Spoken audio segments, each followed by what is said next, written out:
আজকে একটি ভিন্ন বিষয় নিয়ে আলোচনা করব যে আল্লাহ তাআলা কিছু সংখ্যক মানুষকে অঢেল ধন সম্পদের অধিকারী করেন, আর কিছু সংখ্যককে কি করেন, রিজিক থেকে আল্লাহ তাআলা মাহরুম করেন। তো কোন শ্রেণীর লোককে আল্লাহ তাআলা অঢেল রিজিকের ব্যবস্থা করে দেন, এ প্রসঙ্গে আপনাদের সামনে বেশ কয়েকটি আয়াত আমি তেলাওয়াত করেছি। বিশেষ করে সূরা তালাকের 2 এবং 3 নম্বর আয়াত, এরপরে সূরা হুদের 6 নম্বর আয়াত, তারপরে সূরা আনকাবুতের 60 নম্বর আয়াত, সূরা নাহলের 71 নম্বর আয়াত এবং সূরা রাআদের 26 নম্বর আয়াত, সর্বশেষ সূরা নূরের 38 নম্বর আয়াত, আর আরেকটি আয়াত সেটা সূরা জুমার 11 নম্বর আয়াত। এই মোট 8টি আয়াত এবং রাসূলুল্লাহ সাল্লাল্লাহু আলাইহি ওয়াসাল্লামের বাণী হতে কয়েকটি হাদিস আপনাদের সামনে উপস্থাপন করে আমার এই সংক্ষিপ্ত খুতবা সমাপ্ত করব ইনশাআল্লাহ তাআলা। তাহলে আল্লাহ তাআলা কোন শ্রেণীর মানুষকে অধিক হারে রিজিকের ব্যবস্থা করে থাকেন? আল্লাহ তাআলা নিজেই বলতেছেন সূরা তালাকের 2 নম্বর আয়াত এবং 3 নম্বর আয়াতে। তিনি বলছেন যে ওয়ামাই ইয়াত্তাকিল্লাহা ইয়াজআল লাহু মাখরাজা, যারা আল্লাহকে ভয় করে, আল্লাহ তার অন্তরে আল্লাহ ভীতি যার ভিতরে রয়েছে, আল্লাহ তাআলা তার নিষ্কৃতির পথ আল্লাহ বের করে দেন। এমনই পথ, সব পথই বন্ধ হয়ে গেছে, কিন্তু যে ব্যক্তি আল্লাহকে ভয় করে, আল্লাহর বিধিবিধান মেনে চলে, রাসূলুল্লাহ সাল্লাল্লাহু আলাইহি ওয়াসাল্লামের আদেশাবলী জীবনে বাস্তবায়ন করে এবং নিষেধাবলী কি করে সেগুলো হতে দূরে থাকেন, এরাই হলো মুত্তাকি, এরাই হলো পরহেজগার। আল্লাহ রাসূল সাল্লাল্লাহু আলাইহি ওয়াসাল্লাম জিজ্ঞেস করেছিল মুত্তাকি কারা? বলছে আন-নাকিয়ুত তাকি, মানে বলা হচ্ছে যে এই সরল এবং সোজা এবং পরহেজগার মানুষ। বলছে লা ইসমা আলাইহি, তার দ্বারা কোনো পাপ হয় না, সে কাউরি হিংসা করে না, কেউ কাউরি বিদ্বেষ করে না, কাউরি সে কি করে গীবত করে না, পরনিন্দা করে না। বলছে এই হলো নাকিউত তাকি। বলছে এই সমস্ত লোকই কি করবে? জান্নাতে যাবে। তো আল্লাহ তাআলা এখানে বলছেন যে কোনো লোকের কিছুই নেই, আল্লাহ তার রিজিকের কোনো ব্যবস্থাই যে কালকে কি খাবে, তো তার ভিতরে কিন্তু আল্লাহ ভীতি আছে, তার ভিতরে কি আছে? এই আল্লাহকে ভয় করে তার জীবন পরিচালনা করেন। তো আল্লাহ তাআলা বলছেন এই ধরনের লোকদের আল্লাহ তাআলা কি করেন? তাদের নিষ্কৃতির পথ আল্লাহ বের করে দেন। এবং পরবর্তী আয়াতে যেটা আল্লাহ তাআলা বলছেন যে ওয়ায়ারযুকহু মিন হাইসু লা ইয়াহতাসিব, এবং আল্লাহ তাআলা তাকে রিজিকের ব্যবস্থা করে দিবেন, সেই রিজিকটা কিন্তু পরিমিত না, অপরিমিত, তার মানে অসংখ্য বা অঢেল এই রিজিকের ব্যবস্থা আল্লাহ তাআলা করে দিবেন। কারণ আল্লাহ তাআলা মানুষদেরকে এবং জীবজন্তু পৃথিবীতে যা কিছু আছে সবারই রিজিকের দায়িত্ব কিন্তু আল্লাহর হাতে। তারপরও আল্লাহ তাআলা কিছু লোককে অঢেল সম্পদের অধিকারী করেন এক পরীক্ষা করার জন্য, আর কাদেরকে পাপের কারণে আল্লাহ তাআলা কি করেন? রিজিক থেকে মাহরুম করে দেন। যেমন ইবনে মাজার 40-52 নম্বর হাদিস, আল্লাহ রাসূল সাল্লাল্লাহু আলাইহি ওয়াসাল্লাম বলছেন কিতাবুল ফিতানের মধ্যে, হাদিস নাম্বার নাও মিলতে পারে, কিতাবুল ফিতনা অধ্যায়ে ইবনে মাজাতে হাদিসটি বর্ণিত আছে যে আল্লাহ রাসূল সাল্লাল্লাহু আলাইহি ওয়াসাল্লাম বলছেন যে ইন্নার রিজকা লা ইহরাম, বলছে লা ইহরামুর রিজকা বিযামবি ইউসিবুহু, বলেছে পাপের কারণে কতক লোকের আল্লাহ তাআলা রিজিককে কি করেন? ছিনিয়ে নেন, রিজিক থেকে কি করেন? মাহরুম করে দেন। তো বোঝা গেল মানুষ যখন পাপ করে, যখন পাপ কাজে জড়িয়ে পড়ে, তখন কিন্তু আল্লাহ তাআলা তার কাছ থেকে রিজিক কিন্তু কেড়ে নেন, এবং রিজিককে আল্লাহ তাআলা রিজিক দিলেও তাকে সংকুচিত করে দেন। তো বিপদের মধ্যে সব সময় থাকবে, সব সময় হাহাকারের মধ্যে থাকবে। তো এই জন্য আল্লাহ রাসূল সাল্লাল্লাহু আলাইহি ওয়াসাল্লাম বলছেন হাদিসে কুদসি যে আল্লাহ তাআলা বলছেন যে দরিদ্র মানুষরা, আল্লাহ রাসূল যখন মেরাজে গেলেন তখন বলে যে দরিদ্র মানুষ অধিকাংশই যারা ওয়াত্তালাতু ফিল জান্নাহ ফারাইতু আকসারা আহলিহাল ফুকারা। বলছে জান্নাত যখন আপনাকে দেখানো হলো তখন দেখলাম যে জান্নাতের অধিকাংশ অধিবাসী যারা হবে তারা সব দরিদ্র মানুষ হবে, তারা দরিদ্র মানুষ হবে। তো দরিদ্র মানুষের ফজিলত আছে, দরিদ্র মানুষের সুসংবাদ আছে, কিন্তু কখন? ওই যে বুনিয়াল ইসলাম আলা খামসিন শাহাদাতে আল্লাহ ইলাহা ইল্লাল্লাহ। আল্লাহ তাআলা কি করেছেন? ওই ইসলামকে 5টি স্তম্ভের উপরে প্রতিষ্ঠিত করেছেন। 5টি স্তম্ভ, তার মধ্যে হলো কি আল্লাহকে স্বীকার করা এক বলে, মোহাম্মদকে নবী এবং রাসূল বলে স্বীকার করা, ওই ইকামিস সালাহ সালাত প্রতিষ্ঠা করা, ও ইতাইজ যাকাত যাকাত প্রদান করা। তো এখানে এই পার্থক্যটা হলো যে দরিদ্র মানুষের জান্নাতে যাওয়ার সহজ পথ হলো যে 2টা জিনিস তাদের উপর আবশ্যক না। সেটা হলো কি জাকাত, মানে অর্থ থাকলে জাকাত আপনাকে দিতে হবে। আর যদি জাকাত যদি আপনার উপর ফরজ হয়ে যায় তাহলে আপনাকে জাকাত অবশ্যই দিতে হবে। আর জাকাত যদি আপনি না দেন তাহলে কিয়ামতের দিন এই সম্পদকে আপনার কি করবে? ঘাড়ে কি করবে? পেঁচিয়ে দেওয়া হবে বিষধর একটা সাপকে। দিয়ে বলবে আনা মালুকা আনা কানজুকা, আমি হলাম তোমার সেই সম্পদ যে সম্পদের তুমি জাকাত দাও নাই।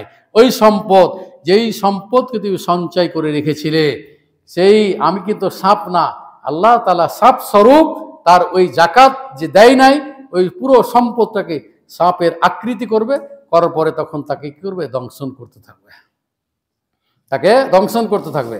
তাহলে এটা হলো ধনী মানুষের জন্য।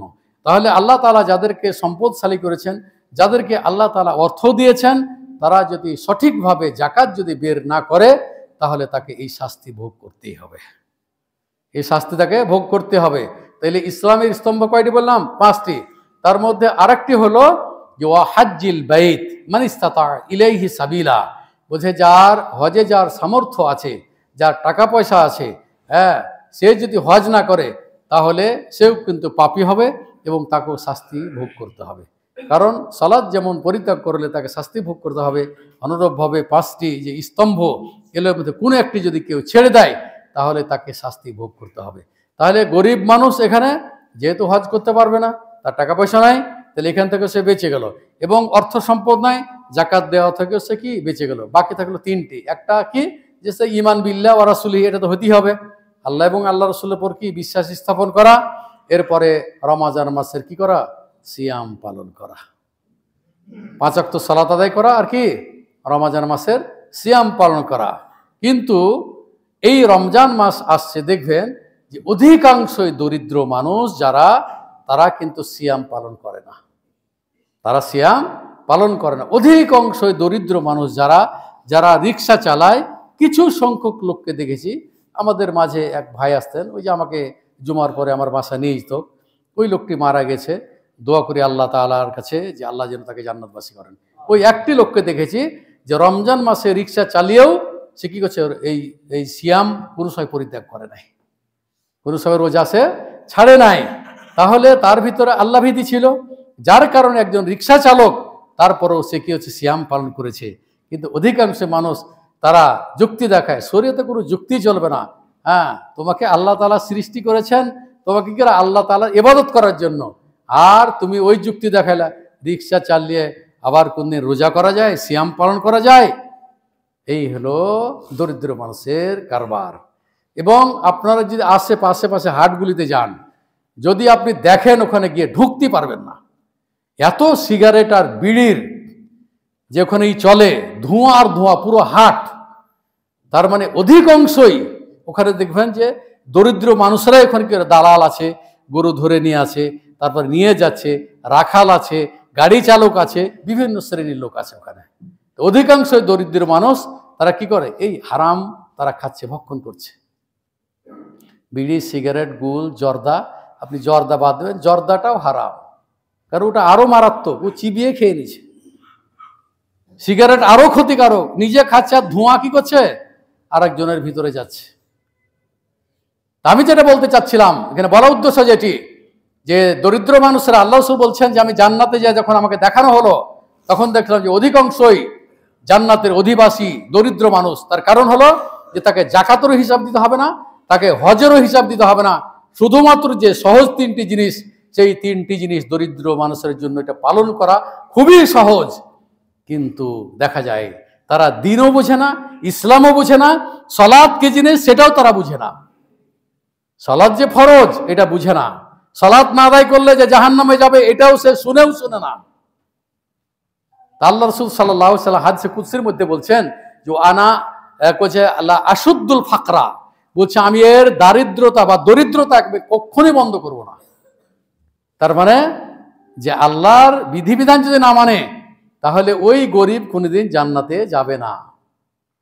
আল্লাহর যে নির্দেশাবলী যে না মানে যে দরিদ্র মানুষ সে জান্নাতে যাবে না।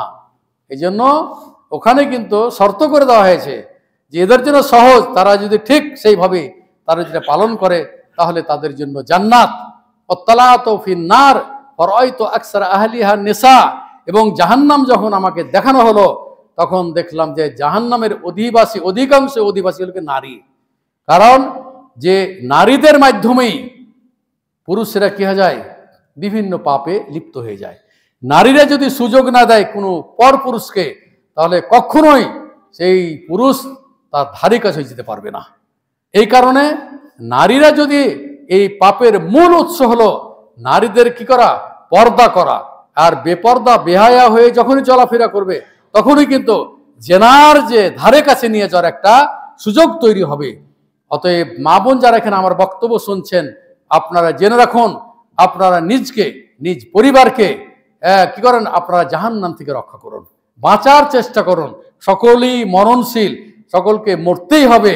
তাই আপনারা সবাই যারা আমার বক্তব্য শুনছেন, যে সমস্ত ভাইয়েরা আমার সামনে উপবিষ্ট আছেন, যারা ইউটিউবে আমার বক্তব্য শুনবেন, এবং তাদেরকেও অনুরোধ করছি, মা বোন যারা আছেন তাদেরকেও বলতেছি যে দুনিয়াকে পরিত্যাগ করে আপনারা আখেরাতমুখী হওয়ার আপনারা চেষ্টা করুন।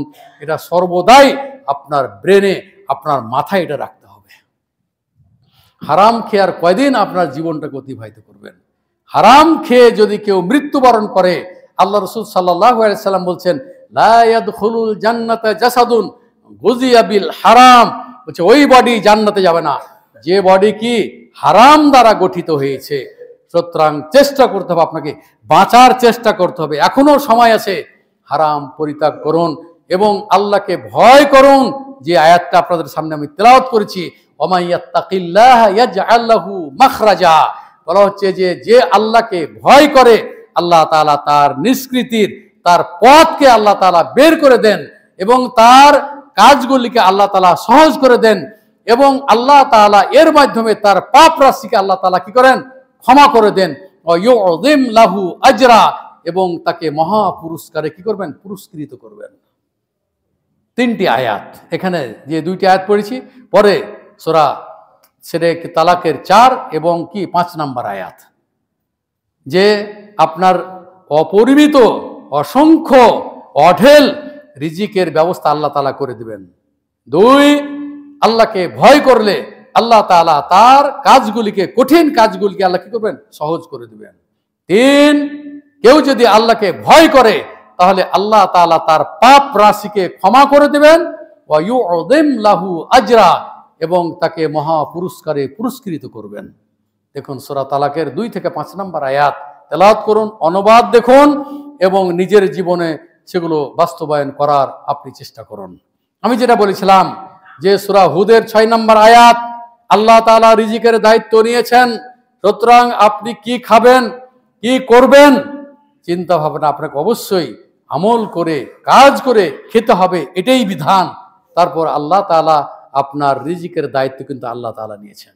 শুধু আপনার নয়, এই পৃথিবীতে বিচরণশীল যত রকমের জীবজন্তু আছে সকলের দায়িত্ব মহান রব্বুল আলামিন নিজেই নিয়েছেন।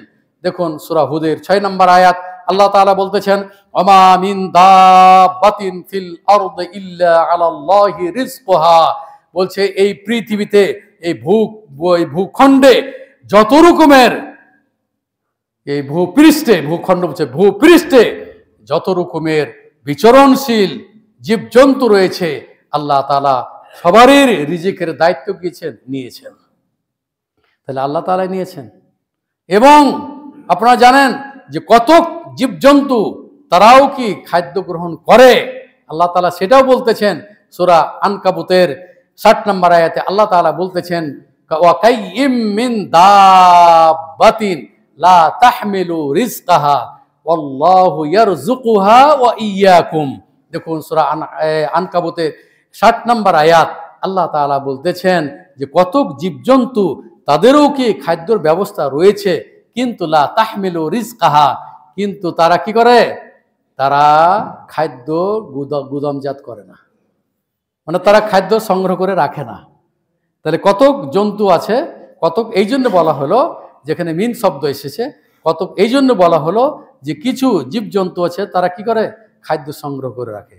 যেমন ইঁদুর, ইঁদুর যেমন আপনার যখন ধান পাকে তখন কিন্তু ওই ধানের শীষ কেটে কেটে তারা কি গর্তে ভর্তি করে রাখে।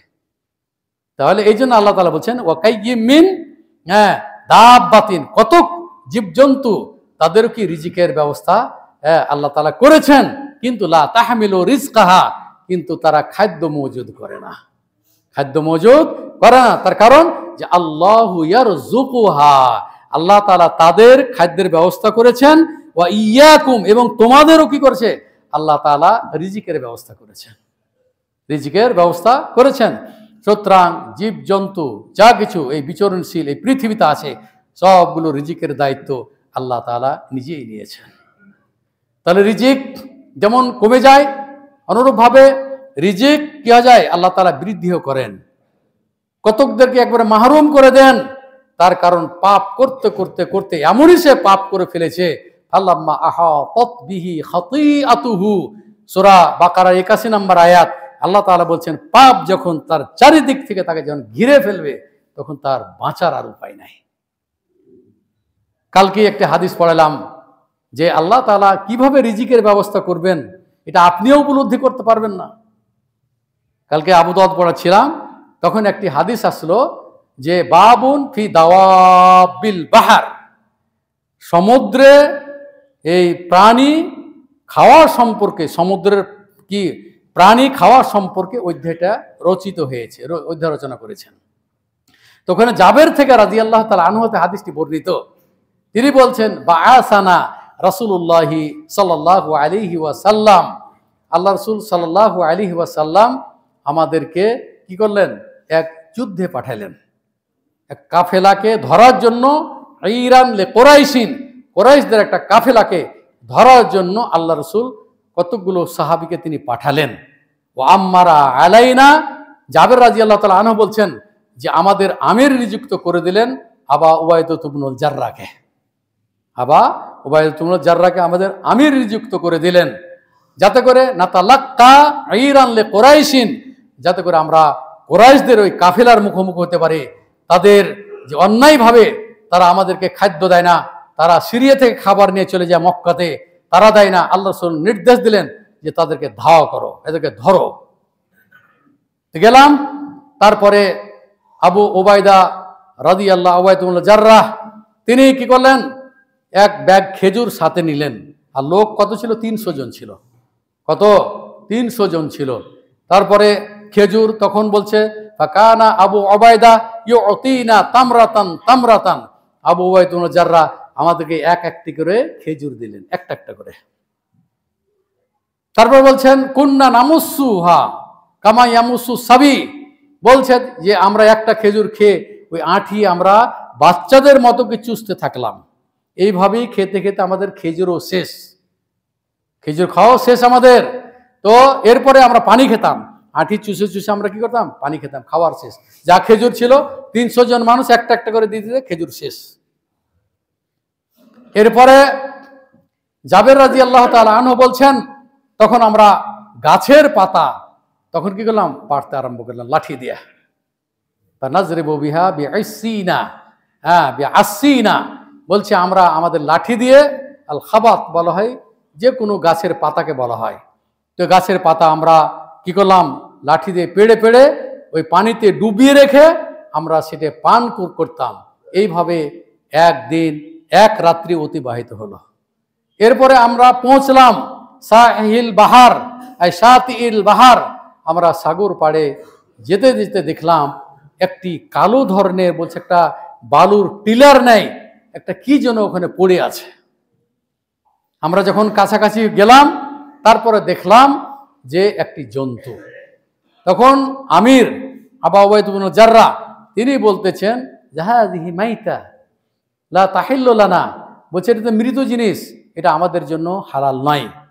এরপরে তার উক্তিকে আবার তিনি পরিবর্তন করলেন। আল্লাহ রাসূলের হাদিস যখন কোরআন আয়াত যখন স্মরণ করলেন যে না, আমরা তো এখন বিপদের মধ্যে আছি, আমাদেরকে তো এখন মরা টরা যাই হবে, আমাদেরকে তো খেয়ে বাঁচতে হবে। তারপর তিনি বলছেন যে তোমরা এখন বাধ্যগত, তোমরা খাও, অর্ডার দিল ফাকুলু, তোমরা খাও। তারপরে সাহাবীরা বলছেন যে আমরা খেতে লাগলাম, 300 জন ছিলাম। বলছে যে ওয়াকুমনা আলাইহি শাহরান, আমরা 1 মাস ওখানে অবস্থান করলাম। কুন্না সালাসু মিয়া, আমরা কতজন ছিলাম সংখ্যায়? 300 জন ছিলাম। আদ সামিন্না, আমরা খেতে খেতে 1 মাস খেতে খেতে আমরা কি হয়ে গেলাম? মোটিয়ে গেলাম। সামিন্না মানে আমরা কি গেলাম? মোটা তাজা হয়ে গেলাম, স্বাস্থ্য আমাদের ভালো হয়ে গেল। তাহলে দেখুন কত বড় একটা জন্তু এখানে কি করা আছে, এই সাগর থেকে আল্লাহ তাআলা উপরে উঠিয়ে দিয়েছেন, কারণ আল্লাহ তাদের রিজিকের ব্যবস্থা করেছেন। পর অংশে আসছে হাদিসে। তারপর বলা হচ্ছে যে তুদআ লাহা আল আম্বার, ওই প্রাণীটার নাম হলো আম্বার। আম্বারের ব্যাখ্যা লিখছে মুহাদ্দিসিন ইকরাম যে সামাকাতুন কাবীরাতুন বাহরিয়াতুন, হচ্ছে সাগর, এই সাগরের মাছ, সামুদ্রিক মাছ যেটাকে আমরা বলি, হচ্ছে এটা বড় আকৃতির সামুদ্রিক মাছ। এবং বলা হচ্ছে হৌত, হৌত বলা হচ্ছে যে এটা ইসমে জিন্স, মানে সব রকমের মাছ এর ভিতরে অন্তর্ভুক্ত, ছোট বড় যত রকমের প্রাণী আছে সবগুলি এর অন্তর্ভুক্ত, এটাকে হৌত বলা হয়। তো যা হোক, তখন সাহাবীরা এটা খেলেন। খাওয়ার পরে যখন 1 মাস অতিক্রান্ত হলো এবং সব মোটা তাজা হয়ে গেল, পরে ওই যখন তারা ফিরে গেল, ফিরে যাওয়ার পরে আল্লাহ রাসূল সাল্লাল্লাহু আলাইহি ওয়াসাল্লামকে এই ঘটনা তিনি ব্যক্ত করলেন। এই ঘটনা কি করলেন? আল্লাহ তাআলার নিকট নাকি আল্লাহ রাসূলের নিকটে ব্যক্ত করলেন। তখন আল্লাহ রাসূল সাল্লাল্লাহু আলাইহি ওয়াসাল্লাম বলছেন জাহাজা রিজকুন আখরাজাহুল্লাহু লাকুম। হাদিস শব্দ এটি, এটা আবু দাউদের হাদিস 38-40 নম্বর হাদিস, 38-40 নম্বর হাদিস। আর তাহকিকে মিশকাতের হাদিস নাম্বার হচ্ছে 52-99 নম্বর হাদিস। তখন আল্লাহ রাসূল সাল্লাল্লাহু আলাইহি ওয়াসাল্লাম বলছে এটি একটি খাদ্য, এটা একটি রিজিক। আখরাজাহুল্লাহু লাকুম, আল্লাহ তাআলা তোমাদের জন্যই এই রিজিকের ব্যবস্থা তিনি করে দিয়েছেন, বের করে দিয়েছেন। আখরাজা শব্দ বের করে দিয়েছেন, তোমাদের কোনো পথ ছিল না। এই যখন সাগরের, আপনারা জানেন জোয়ার, যারা আপনারা গিয়েছেন চিটাগাং বা কক্সবাজার যারা গিয়েছেন দেখেছেন, সাগরের উত্তাল যেভাবে পানি আসে মুহূর্তের মধ্যে, তারপরে ঠিক ওরকম পানি এসেছে, জন্তুটা কি হয়েছে, ওই উপরে উঠে গেছে, পানি নেমে গেছে, জন্তু থেকে গেছে ওখানে। এটা কেন? যে আল্লাহ তাআলাই বলছেন এখানে, আল্লাহ রাসূল বলছেন হাজা রিজকুন, এটা একটি রিজক। আখরাজাহুল্লাহু লাকুম, আল্লাহ তাআলা তোমাদের জন্য এই রিজিকটা বের করে দিয়েছেন তোমাদের জন্য। ওই যে বললাম ইয়াউমা ইয়াত্তাকিল্লাহু ইয়াজআল লাহু মাখরাজা, যারা আল্লাহকে ভয় করে আল্লাহ তাআলা তাদের নিষ্কৃতির, তাদের পথ আল্লাহ তাআলা বের করে দেন। তো দেখুন এই সাহাবীদের পথ আল্লাহ তাআলা কি করে বের করে দিয়েছিলেন, এবং তারা 1 মাস অবস্থান করার পরে সব মোটা তাজা হয়ে গেছিল। আল্লাহ তাআলা দেওয়া রিজিক তারা খেয়ে আল্লাহর শুকরিয়া জ্ঞাপন করেছিলেন। এবং রাসূলুল্লাহ সাল্লাল্লাহু আলাইহি সাল্লামকে গিয়ে যখন এই ঘটনা যখন ব্যক্ত করলেন, তখন আল্লাহ রাসূল সাল্লাল্লাহু আলাইহি সাল্লাম বলছেন মজাক করে যে ফাহাল মাআকুম মিন লাহমিহি শাইউন, তোমরা কি আমার জন্য কিছু গোশত রেখেছো কি, ওই প্রাণীর গোশত রেখেছো কি? তখন তারা বললেন যে ফারসালনা মিনহু ইলা রাসূলিল্লাহি সাল্লাল্লাহু আলাইহি ওয়াসাল্লাম, তারপরে আমরা গোশতের কিছু অংশ, ওই প্রাণীর গোশতের কিছু অংশ আমরা কি করলাম, রাসূলুল্লাহ সাল্লাল্লাহু আলাইহি ওয়াসাল্লামের নিকটে পাঠালাম। আকালা, তারপরে তিনিও খেলেন, আল্লাহ রাসূলও খেলেন। দেখেন আমার বলার উদ্দেশ্য, দেখুন যে রিজিক কোত্থেকে আসবে, আল্লাহ তাআলা দায়িত্বে। বললাম না আপনাকে, আয়াত পড়লাম না সূরা হুদের কত 6 নম্বর আয়াত, তারা সূরা আনকাবুতের আয়াত পাঠ করলাম। তারপরে আল্লাহ রাসূল সাল্লাল্লাহু আলাইহি ওয়াসাল্লাম আরেকটা হাদিস তিরমিজির, এই হাদিস বলি আমার বক্তব্য আজকে শেষ করব। তিরমিজির হাদিস নম্বর 23-44 নম্বর হাদিস, আল্লাহ রাসূল সাল্লাল্লাহু আলাইহি ওয়াসাল্লাম বলছেন লাউ আন্নাকুম কুনতুম তাওয়াক্কালুনা আলাল্লাহি হাক্কা তাওয়াক্কুলিহি। আল্লাহ রাসূল সাল্লাল্লাহু আলাইহি ওয়াসাল্লাম বলছেন তোমরা যদি সত্যিকার অর্থে যদি আল্লাহর উপরে যদি ভরসা করো, আল্লাহর উপরে কি যদি ভরসা করো, তাহলে রুজিকতুম, তাহলে তোমাদেরকে আল্লাহ তাআলা অসংখ্য অপরিমিত রিজিকের ব্যবস্থা আল্লাহ তাআলা করে দিবেন। তাহলে আল্লাহর উপর ভরসা করে, আল্লাহর উপর তাওয়াক্কুল করে যদি আপনি আল্লাহর নিকট কিছু চান, ইনশাআল্লাহ আল্লাহ তাআলা আপনাকে প্রদান করবেন। তারপর বলছে কামা তুরজাকু তৈরো, যেমন ভাবে পাখিরা আল্লাহর উপরে ভরসা করে, বলা হচ্ছে যে তাকদু খেমাসান, সকালে খালি পেটে আল্লাহর উপর ভরসা করে তারা কি পাখিরা বের হয়ে যায়। পাখিরা কি খালি পেটে ভোরে তারা কি আল্লাহর উপর ভরসা করে তারা বের হয়ে যায়। তারুহু বিতানান, তারপরে সন্ধ্যা শেষে তখন রাত্রিতে তখন তারা কি পেট পুরে তখন কি তারা চলে আসে। কোনো সঞ্চয় নেই, কোনো মজুদ নাই। আল্লাহর উপর ভরসা করে সকালে বের হয়, আল্লাহর উপর ভরসা করে খাওয়া দাওয়া করে আবার কি ফিরে চলে আসে। তাহলে এই যে জীবজন্তু, এই যে রিজিকের ব্যবস্থা আল্লাহ তাআলা যে করেছেন, এইভাবে একটি একটি করে যদি উদাহরণ আপনার সামনে উপস্থাপন করি, তাহলে এই বিষয়টি কয়েকদিন লাগবে। তো আমি করি কি, ওই আয়াতগুলি যেহেতু একই বিষয়কে আমি বারংবার ওই 2-3 ধরে আমি করি না, এই কারণে ওই আয়াতগুলিকে 8-9টি আয়াত আমি সংগ্রহ করেছি এবং হাদিস সংগ্রহ করে এই বিষয়টিকে আমি সাজিয়েছি। তো আমি যেটা বলতে চাচ্ছি, যেখানে দেখুন যে আল্লাহ তাআলা এই যে পৃথিবীতে বিচরণশীল মানুষ, জীব জন্তু, যত রকমের প্রাণী আছে, আল্লাহ তাআলা কি করছেন, তার রিজিকের ব্যবস্থা করেছেন। এবং সূরা জুমা তো আপনারা পড়েছেন, কত নম্বর আয়াত? 11 নম্বর। আল্লাহু খায়রুর রাজিকিন, তিনি হচ্ছেন সর্বোত্তম সর্বশ্রেষ্ঠ রিজিক দাতা আল্লাহ তাআলা। তাই আসুন আমরা যা কিছু করি একবার আল্লাহর রাস্তায় করতে হবে আমাদেরকে, আল্লাহর উদ্দেশ্যে। যেটি আপনি টাকা পয়সা দান করা থেকে, ফকির মিসকিন খাওয়া থেকে নিয়ে আপনার কোনো জনকল্যাণমূলক কাজে ব্যয় করা থেকে সব কিছুই আপনার জন্য কল্যাণকর। খায়রুন নাস আনফাউহুমুল লিন্নাস, সর্বোত্তম ওই ব্যক্তি যে ব্যক্তি কি করে মানুষের সর্বদাই কি করে উপকার করে, সর্বদাই কি করে উপকার করে। আপনি উপকার করবেন, আপনি নেকি পাবেন। আপনি ভালো কাজ করবেন, আপনি নেকি পাবেন। আপনি মসজিদ নির্মাণ করবেন, আপনার জন্য জান্নাতে আল্লাহ তাআলা ঘর নির্মাণ করবেন। আপনি ফকির মিসকিনকে খাওয়াবেন, আল্লাহ তাআলা আপনার জন্য এই সৌন্দর্য মণ্ডিত জান্নাতের ব্যবস্থা করে দিবেন। তাহলে আপনারা যে টাকা পয়সা দেন, গরিব মানুষগুলো বসে আছে, এদেরকে বলা হয়েছে কিন্তু যে গেটে বসতে নিষেধ করা হয়েছে, তারপর দেখি বসে। যারা আছেন সায়েল ফকির, তারা আপনার একটু বাইরে বসুন, আপনাদেরকে মানুষ তো দান করবে দিবে, কিন্তু রাস্তায় বের হওয়ার জন্য আপনারা যেভাবে ওখানে ঘিরে রাখেন, তাতে মুসল্লিদের বের হওয়া খুবই কষ্টসাধ্য হয়ে যায়। আমি যেটা বলতে চাচ্ছিলাম যে দানের হাত, এটা কিন্তু কোনো সময় আপনি বন্ধ করবেন না। আল্লাহ তাআলা দান করলে আপনার এই দানের মধ্যে আল্লাহ তাআলা রিজিক কি করবেন, বৃদ্ধি করে দিবেন। এবং এই দানের মাধ্যমে আল্লাহ তাআলা কবরের উত্তাপ থেকে, আল্লাহ তাআলা আপনাকে কবরের শাস্তি থেকে আল্লাহ তাআলা কি করবেন, রক্ষা করবেন। এই দান করলে আল্লাহ তাআলার ক্রোধকে মিটিয়ে দিবে।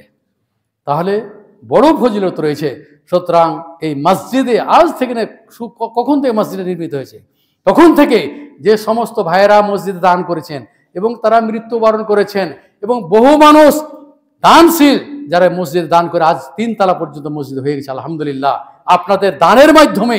সুতরাং এই দান যারা দান করতে করতে মৃত্যুবরণ করেছেন এবং যারা এখনো করছেন, সামনেও করবেন, এই দান বৃথা যাবে না ইনশাআল্লাহ তাআলা। তাই আপনাদের দানের হাতগুলি সম্প্রসারিত করুন, ভালো কাজে ব্যয় করার চেষ্টা করুন।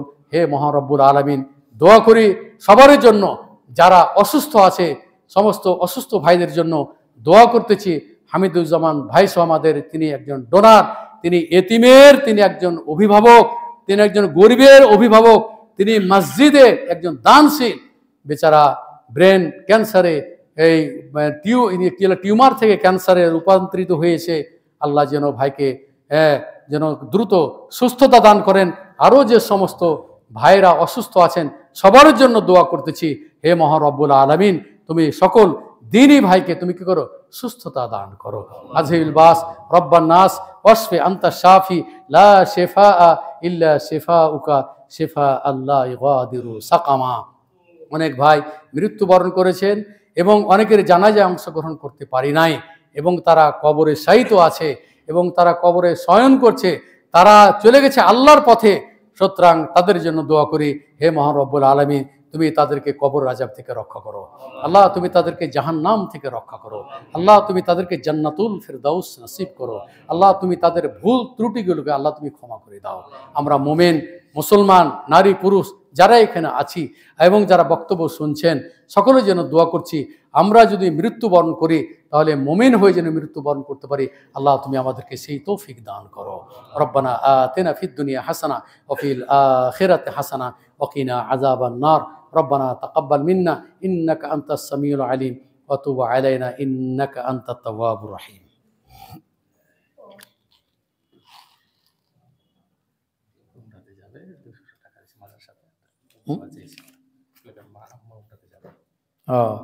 যাই হোক, নাম প্রকাশ না করে ভালো। এক ভাই উমরাতে যাবেন, মা উমরাতে যাবেন, তো কিছু দান করেছেন আমাদের মসজিদে, হ্যাঁ মাদ্রাসায় দান করেছেন, তো তার জন্য আমরা দোয়া করি, আল্লাহ যেন তার উমরাকে কবুল করেন।